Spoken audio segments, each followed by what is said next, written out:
Mara Whitfield stood in her old driveway, holding a set of keys that no longer opened anything, watching her nephew kick gravel, while her niece sat very still on a duffel bag, the way kids do when they've learned not to ask questions out loud.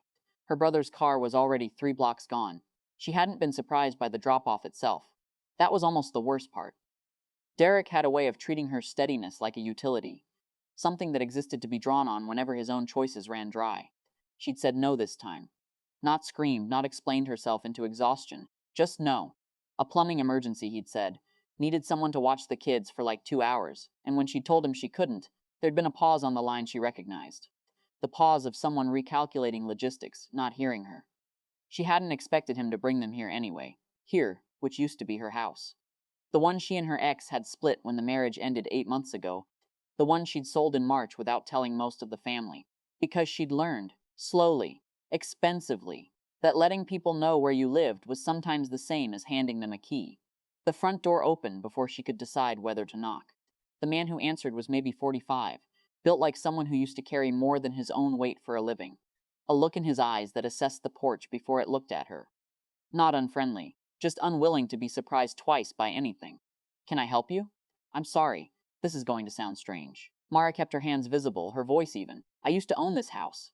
My brother dropped his kids off here. He didn't know I sold it." The man's gaze moved to the children. The boy, maybe 9, had stopped kicking gravel. The girl, younger, hadn't moved from the duffel bag at all. "He just left them," the man said. Not quite a question. Yes. Something in his jaw shifted, small, like a door settling into its frame. He'd done 2 tours before a knee gave out on him, in a way that ended the only career he'd known how to want, and in the 2 years since he'd built a life around predictability. Locks that worked, a yard that stayed quiet, a silence he'd fought hard to earn. 2 children abandoned on his porch by a man who wasn't answering his phone was not a thing his nervous system was built to file under. "Fine. Ma'am, I'm going to need you to wait here," he said, already reaching for his own phone. "This isn't. I can't have unaccompanied minors dropped at my address. That's not a knock on you. That's just not okay." Mara didn't argue. She didn't perform outrage on his behalf either. She just nodded and crouched down to the kids' eye level and told them everything was going to be fine. In the voice she used to use when she still believed, being calm was the same as being in control. The call took 4 minutes. The patrol car took 11. Derek arrived 20 minutes after that, pulling up fast, already talking before his door was fully open. Something about a pipe, a hardware store. He'd been gone barely an hour. This was insane. Someone needed to explain to him why there were. He stopped when he saw the second car. The officer was young, unhurried. The kind of calm that comes from having done this exact type of call more times than felt reasonable. He wasn't performing authority. He was just doing the shape of his job methodically, the way people do jobs that have consequences attached to getting them wrong. "Sir, is this your vehicle registered to a Derek Whitfield?" "Yes. Look, this is a misunderstanding. I left them with my sister, ma'am." The officer glanced at Mara. "Is that accurate?" "No," Mara said. "Just that." She didn't elaborate, didn't soften it, didn't rescue him from the shape of his own sentence. "He didn't ask me anything. He just left them here. I don't live here anymore." Derek's face did something complicated. Disbelief curdling fast into a kind of panic she hadn't seen on him since they were teenagers, and he'd been the one standing in a principal's office, insisting the story wasn't what it looked like. It had never occurred to him, not once, to check whether the house he was leaving his children at still belonged to anyone he knew. That omission sat in the driveway now, plain and unglamorous, doing exactly what omissions do. There was a report.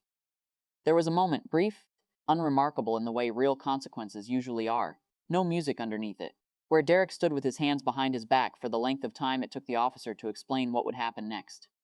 Not long. Long enough. Mara didn't watch it like a woman getting something back. She watched it the way you watch weather arrive that you didn't summon and can't stop, with a kind of tired stillness, no triumph in her chest, just the dull recognitions that something which had been building for years had finally found a place to land that wasn't her. The kids came home with her that night. Not because of anything that had just happened to their father, but because they were cold and scared, and hers in the ways that mattered, uncle and aunt shaped or not. She made grilled cheese. She didn't explain to them what handcuffs meant.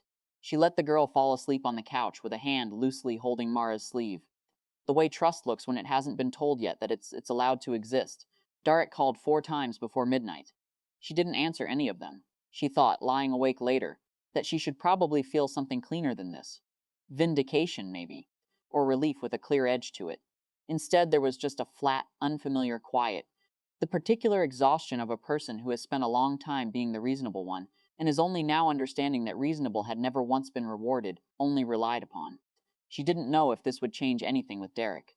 Probably not really. Not permanently. People rarely reorganize themselves around a single afternoon, however sharp. But something in her had shifted its footing today, some old habit of catching things before they hit the ground. She hadn't caught this one. She'd let it fall exactly where it was always going to fall, onto the person who's let go of it. In the morning, she'd have to call him back. She'd have to figure out what came next for the kids, for him, for whatever thin thread of family still ran between them. Tonight, though, she just sat in the dark of a house that wasn't the one from the driveway, and let herself feel, for the first time in longer than she could name, the strange, uncelebrated relief of a boundary that had finally been allowed to hold.